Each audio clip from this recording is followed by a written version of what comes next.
우리 같이 한번 좌우 옆에 계신 분들과 이렇게 한번 인사 나눠보겠습니다. 우리 무엇보다도 인사할 때 가장 중요한 건 뭐죠? 그렇죠. 활짝 웃는 얼굴로 활짝 웃으면서 이렇게 인사하겠습니다. 가장 큰 분이 우리의 주님이십니다. 인사합니다. 가장 큰 분이 우리의 주님이십니다. 아멘. 네. 자, 오늘도 함께 하신 우리 모든 성도님들 위해 또 하나님께서 가장 큰 분이신 우리 주님이 풍성한 은혜 준비하고 오늘 내려주실 줄 믿습니다. 오늘 여러분과 함께 나눌 말씀 제목은요, 어느 것보다도 뛰어나신 예수님, 어느 것보다도 뛰어나신 예수님이라는 제목으로 또 함께 은혜의 말씀 나누고자 합니다. 혹시 연휴 기간 동안에 이렇게 혹시 놀이동산 같은데 혹시 놀러 갔다 오신 분 계신가요? 네.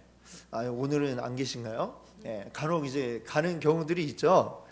제가 처음 이렇게 놀이동산에 가서 롤러코스터를 탔던 그때가 좀 생각이 나네요.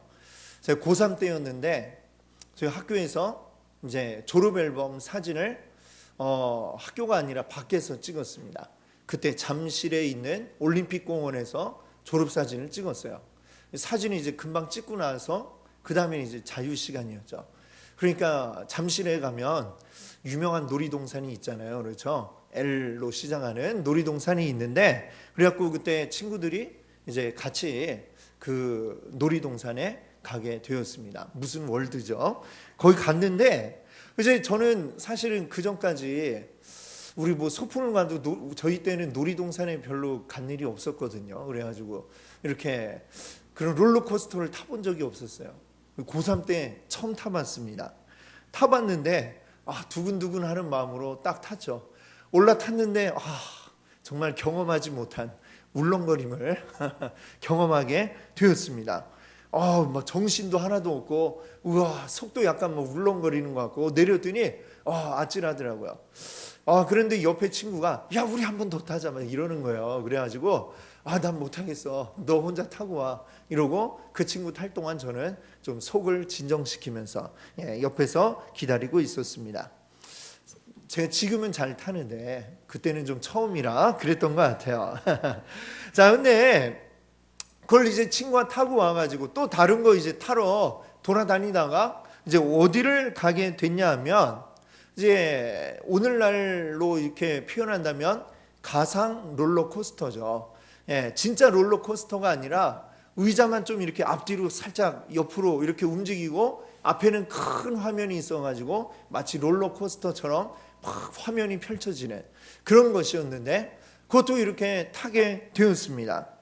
별거 있겠나 딱 앉았는데 그 타니까 또 다시 아까 그 롤러코스터 탄 것처럼 속이 막 울렁울렁 거리기 시작을 하더라고요.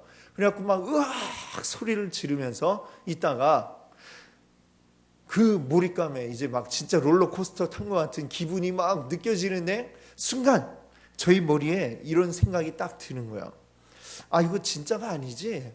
이 생각이 갑자기 딱 드는데 그 순간부터 속의 울렁거림이 진정되기 시작을 했습니다. 진정될 뿐만 아니라 오히려 너무 시시한데 이런 생각이 들더라고요.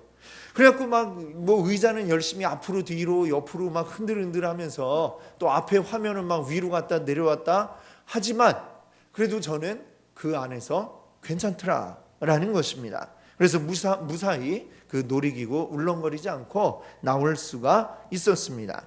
자, 제가 이 가상의 롤러코스터를 타고 처음에 겁을 먹었지만 이게 뭔가를 생각하니까, 물론 놀이동산에서 그렇게 하면 좀 재미가 없겠지만, 그러나 알고 보니 별거 아니구나 깨닫고 나니까 괜찮아졌던 이 경험, 사실은 오늘 우리가 살아가면서도 이런 것들이 우리에게 필요하다라는 생각을 해봅니다. 처음에는 뭔가 굉장히 대단한 것으로 여겨졌는데 정신을 차리고 보면 별거 아닌, 내가 충분히 이겨낼 수 있는 이런 것들이 우리에게 있다라고 하는 것이죠. 자, 오늘 본문에 나오고 있는 천사도 그렇습니다. 천사. 우리 저번에 이 히브리서 1장 말씀을 우리가 시작을 하면서 이 히브리서는 주로 유대인들을 대상으로 쓴 글이다라는 것을 말씀드렸습니다. 히브리, 유대인들을 우리가 히브리 사람이다 이렇게 얘기를 하죠. 자, 그 중에서도 히브리인 가운데서도 그 중에 기독교인이 된 사람들이죠. 자, 그들이 하나님을 원래부터 믿고 있었지만 예수님을 그리스도로 그들이 받아들이고 함께 교회의 일원이 되었는데, 시간이 좀 지나가면서 또 여러 가지로 내가 그리스도를 주라고 고백하는 것에 대한 부담감들이 생기기 시작했어요. 여기저기서 핍박이 다가오고 핍박을 겪게 되면서 꼭 이렇게까지 해야 되나 이런 생각을 하면서 흔들리는 이 유대인 기독교인들이 있었던 것이죠. 자, 그들에 대해서 지금 이 히브리서는 말씀을 하고 있습니다. 예전에 너희들이 믿던 그것과 유대교 전통과 그리고 우리가 이제 믿는 기독교와는 다르다라고 하는 것을 이야기하는 것이고, 너희들의 그 유대교 전통에 중요하게 여기는 어떤 것보다도 예수님은 더 뛰어나신 분이다. 그러니 예수 그리스도 앞에 무릎을 꿇고 예수 그리스도를 믿어라라고 하는 이야기가 히브리서의 이제 주된 내용입니다. 그러다 보니 여러 가지를 이제 예수님과 함께 비교하는 내용들이 많이 등장을 하고 있는데, 1장에서 가장 먼저 이야기한 것은 바로 천사에 대한 이야기를 하고 있습니다. 자, 1장에 보면 유대인들에게 굉장히 익숙한 것들을 이제 쭉 나열을 하고 있어요. 그 중에 하나가 이제 천사이고, 그리고 그 천사를 설명하는데, 그리고 예수 그리스도를 설명하는데 유대인들이 잘 알고 있는 구약 성경의 구절들을 인용해서 사용을 하고 있습니다. 그래서 오늘 우리가 읽은 성경을 보시면은 어때요? 이 성경에 보면 뭔가 인용됐다라는 표시가 있죠. 안쪽으로 이렇게 들여쓰기 해서 써 있는 부분들은 바로 구약 성경을 인용한 부분입니다. 자, 먼저 1장에서 예수님은 이런 분이고 그리고 천사는 이런 존재다라는 것을, 그 차이에 대해서 먼저 이야기를 하고 있는데요.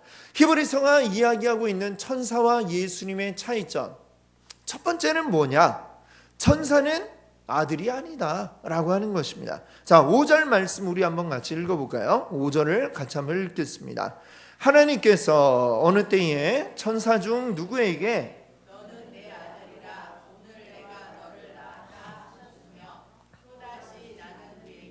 아버지가 되고 그는 내게 아들이 되리라 하셨느냐. 아멘. 자, 이 5절 말씀에는 구약 성경 가운데 이제 두 개의 구절이 인용이 되어 있습니다. 먼저는 너는 내 아들이라, 오늘 내가 너를 낳았다. 우리 찬양 중에도 이 찬양 있잖아요. 그렇죠? 이게 사실은 어디에 나오는 거냐면 시편 2편 7절에 나오는 그런 말씀입니다. 또 뒤에 나는 그에게 아버지가 되고 그는 내게 아들이 되리라, 이거는 사무엘하 7장 14절에 나오는 말씀이죠.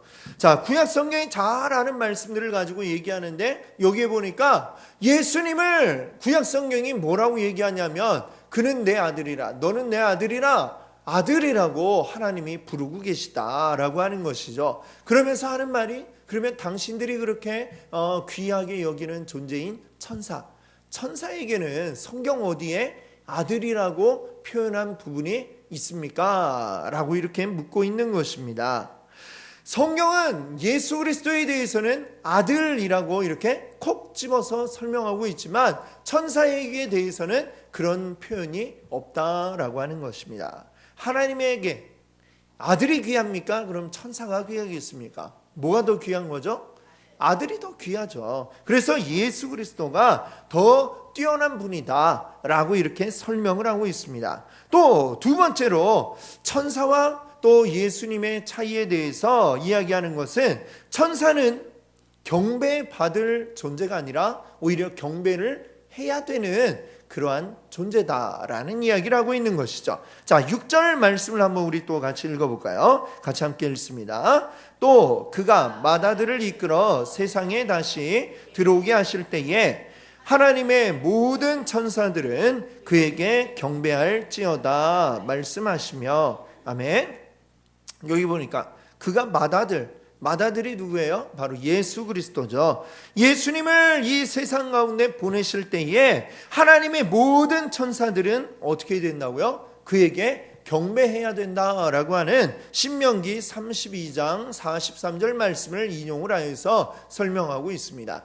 천사들은 사실 이스라엘 사람들이 굉장히 두려워하고 아주 이렇게 경배하는 대상이었던 것 같은데, 그런데 지금 뭐라고 얘기하고 있냐면 천사는 우리가 경배할, 그래서 경배를 받을, 사람들이 경배함을 받을 대상이 아니라 천사조차도 어떻게 해요? 예수님을 경배해야 된다라고 이렇게 얘기를 하고 있습니다.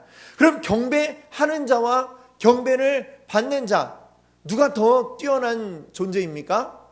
경배를 받아야 되는 사람이, 경배를 받아야 되는 분이 더 뛰어난 분이다 라고 하는 것은 너무나 당연하겠죠. 그래서 이렇게 비교를 해보니, 성경의 말씀을 가지고 비교를 해보니 결국 무엇이 더 뛰어나다? 천사보다 예수 그리스도가 더 뛰어난 분이시다라고 하는 점을 말씀을 하고 있습니다.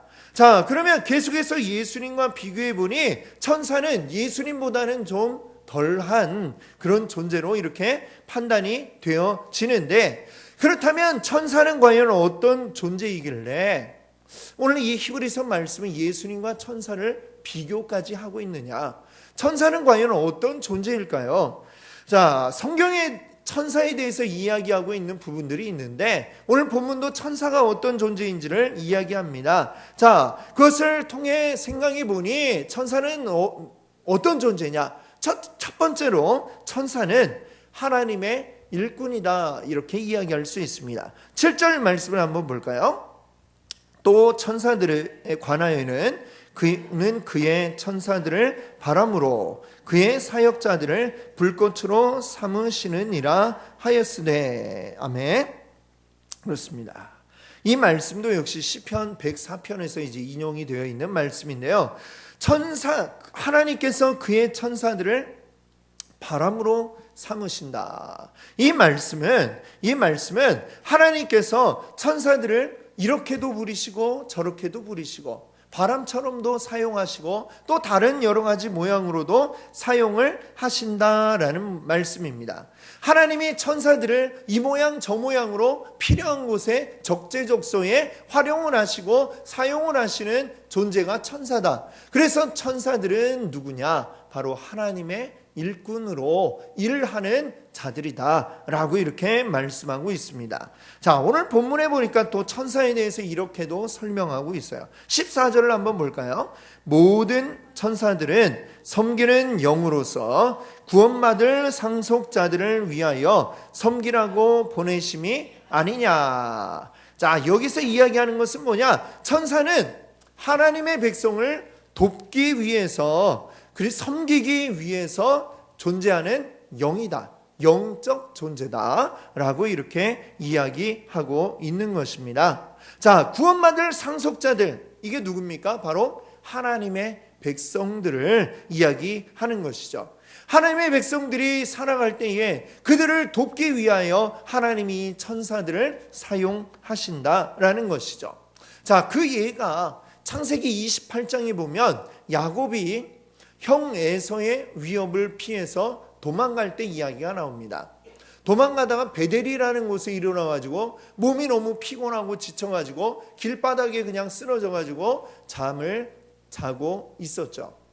뭐 그야말로 노숙자같이 길바닥에서 자고 있는데 그때 그가 꿈을 꾸는데 그 꿈에 어떤 모양이 보여요? 자기 머리맡에 아주 길다란 사다리가 탁 세워져 있는데 그 사다리 끝이 하늘까지 닿아 있습니다. 근데 그 사다리에 여러 천사들이 오르락 내리락 하면서 이 야곱을 돌보기 위해서 순서를 정해가지고 이렇게 내려오면서 또 올라가면서 교대하면서 계속 지키고 있는 이 모습을 그가 꿈에서 보았습니다. 이 단순한 꿈이 아니라 하나님이 이렇게 이 천사들을 통해 야곱을 지키고 계시다라고 하는 것을 보여주셨던 것이죠. 야곱에게만 그럴까요? 오늘 우리들, 하나님의 백성된 우리들에게도 우리 눈에 보이지 않지만 이 천사들이 우리 곁에 있으면서 우리를 지켜주고 있다라는 것을 성경이 말씀하고 있는 것입니다. 자, 그런데 이 천사들, 좀 전에 말씀드린 것처럼 하나님이 이제 사용하는 일꾼이라고 했죠. 또 그들이 주로 하는 일들은 뭐냐? 하나님의 백성들을 돕는 일들을 한다라고 했는데, 사실 이스라엘 사람들에게 이 천사는 굉장히 두려운 존재였다라고 하는 것입니다. 왜? 천사가 어때요? 우리 눈에 보이는 존재가 아니죠. 영적인 존재입니다. 영적인 존재. 그래서 이 영적인 존재인 천사, 그 천사는 사람보다 더 큰 힘이 있을 것이고, 그렇기 때문에 그 천사조차도 하나님과 거의 동등시 되는 그런 생각을 가지게 되었습니다. 이스라엘 사람들이 생각하기에 천사를 보아도 하나님 본 것과 마찬가지다라는 생각을 하고, 그래서 두려워하면서 성경에 하나님을 본 자는 죽는다라는 그 말씀처럼 천사를 보아도, 하나님의 그 일꾼인 천사를 보아도 내가 죽을 거야 라는 그런 이스라엘 사람들에게 그런 믿음이 있었던 것이죠.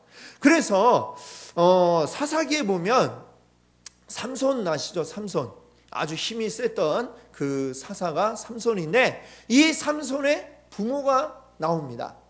삼손이 태어나기 전에 하나님이 그 천사를 보내서 삼손이 태어날 거를 미리 말씀을 해주세요.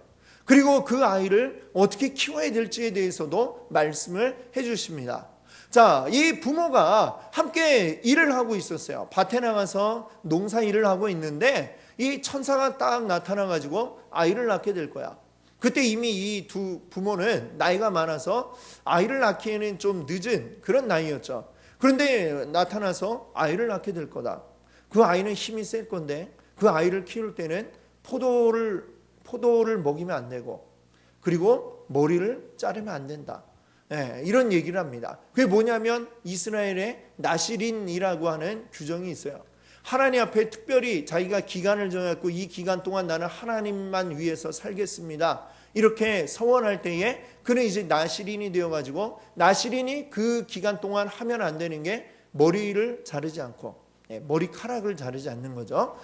그리고 또 포도로 만든 모든 것, 포도주, 또 뭐 포도 등등 이런 것들을 먹지 않고, 그 다음에 죽은 사체를 가까이 하지 않는, 뭐 벌레부터 해서 어떤 것이든지 사람이든지 뭐든지 죽어 있는 것들을 가까이 하지 않는, 그 정해진 기간 동안에 하나님만 위해서 살겠다 서원한 사람은 그 규정을 지키고, 그 기간이 끝나면 이 기간 동안 또 열심히 하나님만 위해서 살았습니다 하면서 이제 기뻐하면서 이제 하는 그런 규정이 있습니다.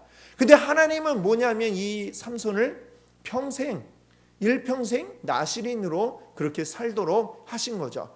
그리고 그 이야기를 이제 그 부모에게 하는데, 이 삼손의 아버지가 이제 될 그 시점에서는 앞으로 삼손의 아버지가 될 이 마노아가 근데 이렇게 저에게 이야기해 주시는 당신은 누구세요? 이렇게 물어본 거죠. 물어봤더니 나는 하나님의 사자다, 하나님의 천사요, 이 얘기를 딱 한 거죠.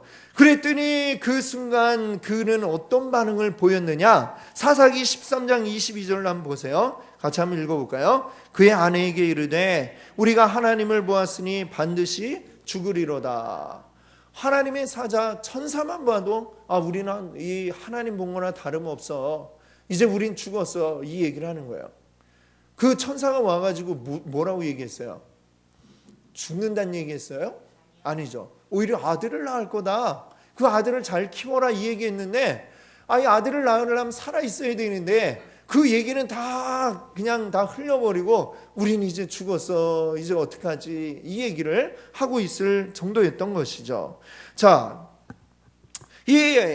그러니까 이 사람들이, 이 유대인들이 어떻게 보면 천사에 대해서 어떤 객관적인 어떤 그 사실을 알고 있는 것이 아니라 그냥 예로부터 이렇게 전해져 내려오는, 또는 어떤 사람들에 의해서 약간 좀 부풀려지기도 한 그런 이스라엘의 어떤 전통적인 그런 생각들이 더 깊이 이 사람들에게 있었던 것입니다. 그러니까 이 천사라고 하는 객관적인 존재보다 훨씬 더 큰 두려움을 천사에 대해서 가지고 있었다라고 하는 것이죠. 그리고 그것이 뭐예요? 두려움을 만들어 내었다라고 이렇게 이야기할 수 있는 겁니다. 그러니까 천사가 기쁜 소식을 전해주는데 아들을 낳을 거고 그 아들이 이 이스라엘 나라에 큰 구원을 이루어낼 거다, 이 얘기를 하는데도 어떡하나 나는 이제 죽었네, 이 생각을 하고 있는, 천사가 와서 직접 얘기하는 것보다 자기가 가지고 있는 어떤 상식을 더 중요하게 여기고 있더라라고 하는 것이죠. 어쩌면 지금 이 히브리서를 쓰고 있을 때에 그 유대인들이 가지고 있는 생각도 크게 다르지 않았을 것입니다. 그들이 가지고 있는 전통적인 어떤 생각들, 그 전통적인 관습들, 이런 것들이 실제보다도 더 부풀려지고 더 확장이 되어서 예수 그리스도보다 천사가 더 크다라는 생각을 가지고 있었을 것입니다. 그러니 이런 잘못된 결과들이 나타나게 되는 것이고, 그러니 히브리서 저자는 뭐라고 하는 거예요? 천사? 그것도 물론 대단하죠. 대단하지만 그보다 더 크고 위대한 분이 있는데 그분이 바로 우리 예수 그리스도요 라고 말씀을 하고 있는 것입니다. 자, 저는 오늘 히브리서 말씀 1장을 이렇게 읽다가 이렇게 생각을 해봤어요. 이 천사, 사실 우리 전통관념에는 천사라는 게 없잖아요. 그렇죠? 한국 사람에게는.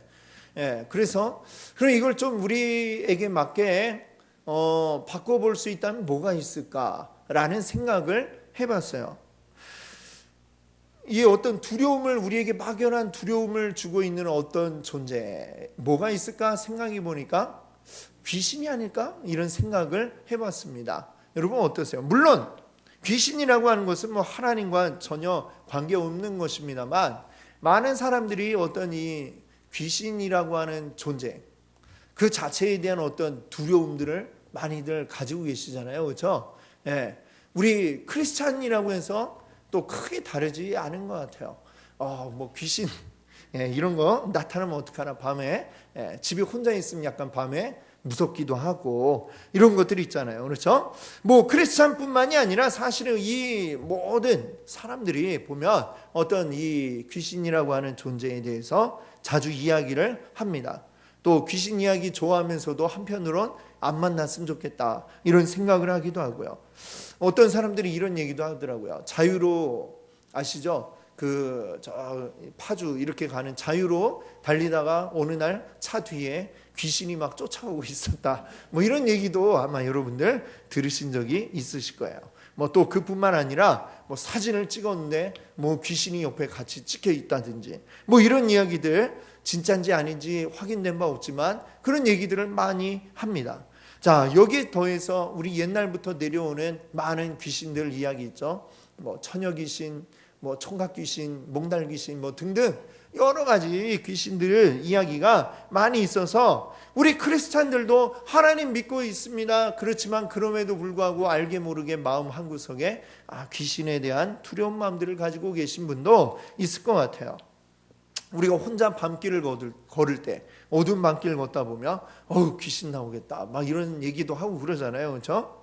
자, 그런 분이 계시다면 오늘 한번 우리가 잘 생각을 해봅시다. 내가 그걸 두려워하는 이유가 뭘까? 제가 처음에 여러분께 말씀드린 것처럼 롤러코스터가 아닌데 롤러코스터처럼 보이는 이런 게 있죠.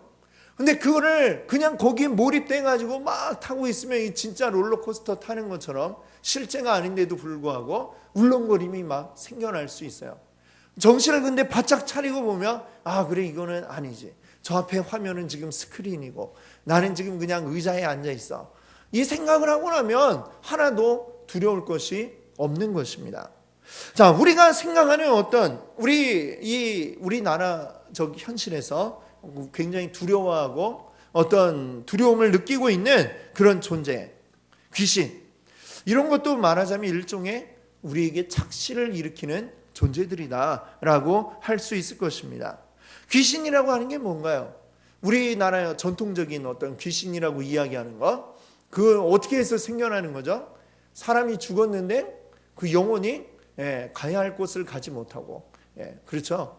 저승에 못 가고 여기 남아가지고 막 한이 남아가지고 있든지 뭐가 잘못돼서 있든지 남아있는 걸 우리가 귀신이라고 그렇게 이야기를 합니다.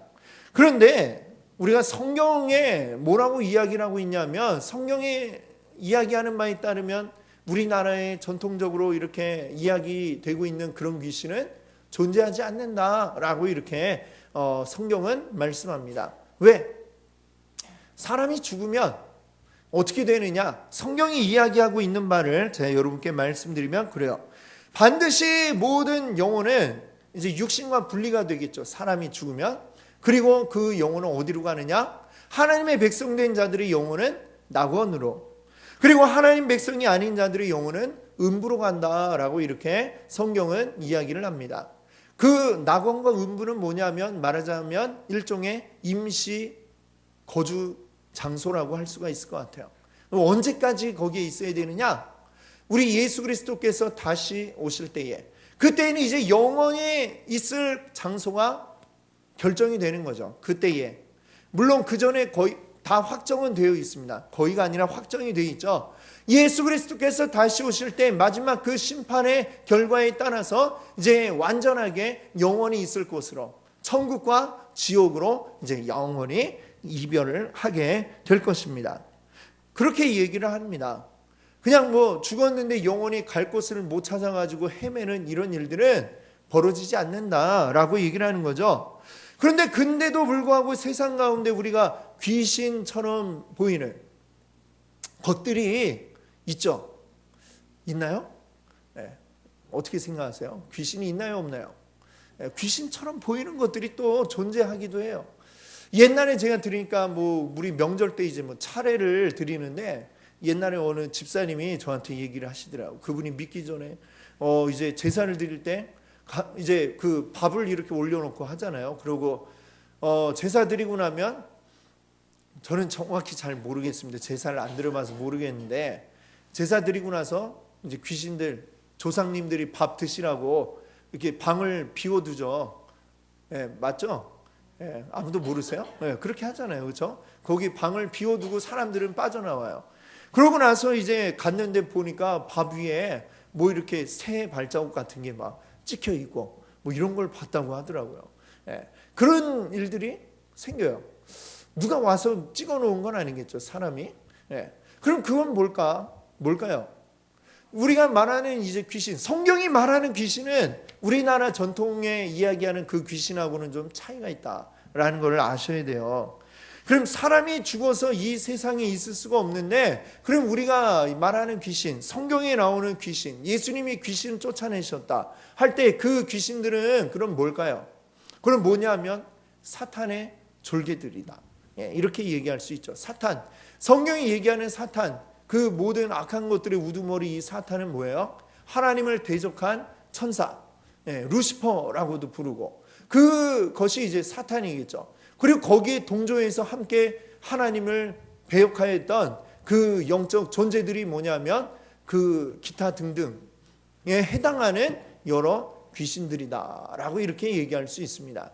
그것들이 우리 사람을 미혹하게 하고 사람을 하나님으로부터 멀어지게 하고, 그리고 다른 하나님이 아닌 다른 것들의 두려움을 갖도록 만들기 위해서 마치 죽은 사람이 나타난 것처럼 연기를 하는 거죠.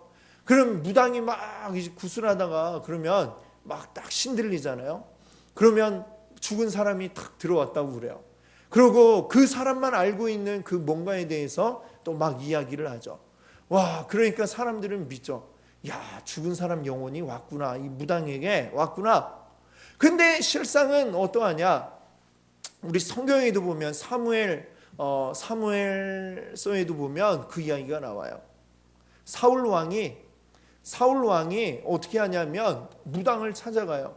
그리고 죽은 사무엘을 불러내라 얘기를 해요. 그랬더니 사무엘이 탁 아닌 게 아니라 그 무당에게 접신을 해가지고 이야기를 합니다. 그리고 얘기를 했는데 그 말대로 또 돼요. 네. 그럼 성경이 무당도 맞고 귀신도 맞나? 그 얘기가 아니죠. 그 진짜 사무엘이 그때 와서 얘기를 한 게 아니다라고 하는 것입니다. 뭘까요?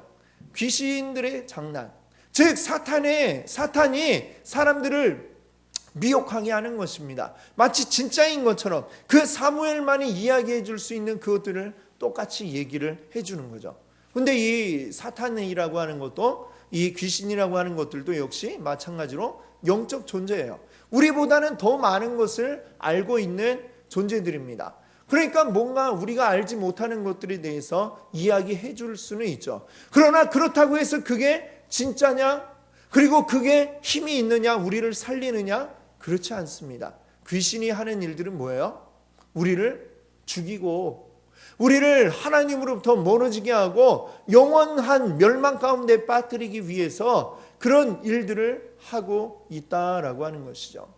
그러면 이런 존재들인 이 귀신들을 우리가 어떻게 해야 될까요? 두려워하며 떨면서 귀신들을 이렇게 높여주고 위로하고 달래기 위해서 뭔가를 제사도 드리고 그래야 될까요? 그렇지 않습니다. 여러분들 성경을 보세요. 이 귀신들이 가장 두려워하는 존재가 무엇이었습니까? 예수 그리스도. 믿으십니까? 아멘. 예수 그리스도 앞에 모든 귀신들이 두려워 떨면서 떠나가는 것을, 여러분들 이 복음서를 보십시오. 이 내용이 얼마나 많은 내용들이, 그 귀신들이 두려워 떠는 내용들이 나오고 있는지 한번 확인을 해 보시기 바랍니다. 여러분, 우리에게 바로 그 예수님이 계시지 않습니까? 아멘? 예수님이 우리 안에 계세요. 우리와 함께 하세요. 그러니 이 귀신이라고 하는 존재를 우리가 두려워할 이유가 있어요? 없어요? 없죠. 어두운 무서운 밤길을 걸어갈 때 여러분도 잘 아시다시피 사람이 무섭지 귀신이 무섭습니까? 그렇죠? 귀신은 우리에게 전혀 무서운 존재가 아닙니다. 무덤 옆을 지나가도 어두운 밤에 그래도 여러분들 무서워하지 않으실 줄 믿습니다. 아멘. 귀신 때문에 무섭진 않을 거예요. 적어도. 그렇죠? 여러분, 오늘 말씀을 통해 여러분들이 확실히 알고 계셔야 할 한 가지가 있습니다. 그것은 무엇이냐? 한번 여러분 따라해 주세요. 따라할 준비되셨죠? 예수님이 최고다. 이것도 같이 하면서 다시 한번 해봅시다. 예수님이 최고다. 아멘. 그렇습니다. 우리를 사랑하시는 분, 바로 예수 그리스도, 예수님이 최고입니다. 예수님이 우리 안에 계신데 예수님보다 더 뛰어난 것은 없는 것입니다. 예수님보다 더 나은 존재는 있지 않은 것입니다. 천사도, 또 사람들이 두려워 떠는 귀신도, 그 어떤 것도 예수님보다 더 위대하지 않습니다. 모든 것이 다 예수님 아래에 있다라는 사실을 여러분들 기억하세요. 그리고 그 예수님이 우리와 함께 하시면서 우리를 예수님의 자리에 앉혀주신다라고 성경은 말씀하고 계신 것입니다. 그러니 우리가 두려워할 것이 무엇입니까? 오늘 귀신에 대해서 말씀드리고 천사에 대해서 말씀드렸지만 우리가 사실 두려워하고 떠는 것들이 그것만 있는 것은 아니죠. 우리 앞에 펼쳐진 수많은 장벽들이 있습니다. 너무나 많은 장벽들이 있죠. 어떤 것들이 있어요? 때로는 취업의 장벽이 내 앞을 가로막고, 때로는 질병의 장벽이 나를 가로막고 있고, 여러 가지 환경의 장벽들이 나를 가로막고 있습니다. 그 높은 장벽 앞에 우리는 서 있을 때 사실 두려움을 느끼곤 하죠. 그러나 여러분들, 우리 주님이 말씀하십니다. 그런 것들을 두려워하지 말라라고 말씀하고 계십니다. 왜? 예수 그리스도가 우리 안에 계시고 우리와 함께하고 계시니 어떤 것도 두려워하지 말라, 다 이겨낼 수 있다라고 우리에게 말씀하고 계신 줄 믿습니다. 우리 주님이 함께 하시면 모든 걸 이겨낼 줄 믿습니다. 아멘. 우리 마지막으로 성경 한 구절 읽어보겠습니다. 로마서 8장 38절에서 39절입니다. 우리 두 절인데 같이 한번 우리 쭉 같이 읽어보겠습니다. 내가 확신하노니 사망이나 생명이나 천사들이나 권세자들이나 현재 일이나 장래 일이나 능력이나 높음이나 깊음이나 다른 어떤 피조물이라도 우리를 우리 주 그리스도 예수 안에 있는 하나님의 사랑에서 끊을 수 없으리라. 아멘. 우리 주 그리스도 예수 안에 있는 하나님의 사랑으로부터 그 어떤 것도 우리를 끊을 수 없다라고 말씀하고 있습니다. 오늘 이야기하듯이 사망이나 생명이나 또 우리 오늘 이야기했던 천사나 권세자들이나 또 현재 일이나 앞으로 일어날 일이나 어떤 것들도 우리를 하나님의 사랑으로부터 끊을 수 없다 말씀하고 있습니다. 여러분들 믿으십니까? 아멘. 우리 예수 그리스도가 우리 안에 계십니다. 하나님의 사랑이 우리 안에 있습니다. 그것을 믿으시고 오늘도 승리하시는 여러분들 되시기 바랍니다. 아멘. 이 시간 여러분들 말씀을 잠시 우리 눈을 감고 묵상해 보시기 바랍니다. 오늘 말씀이 나에게 오늘 주는 그 귀한 뜻이 무엇인지 한번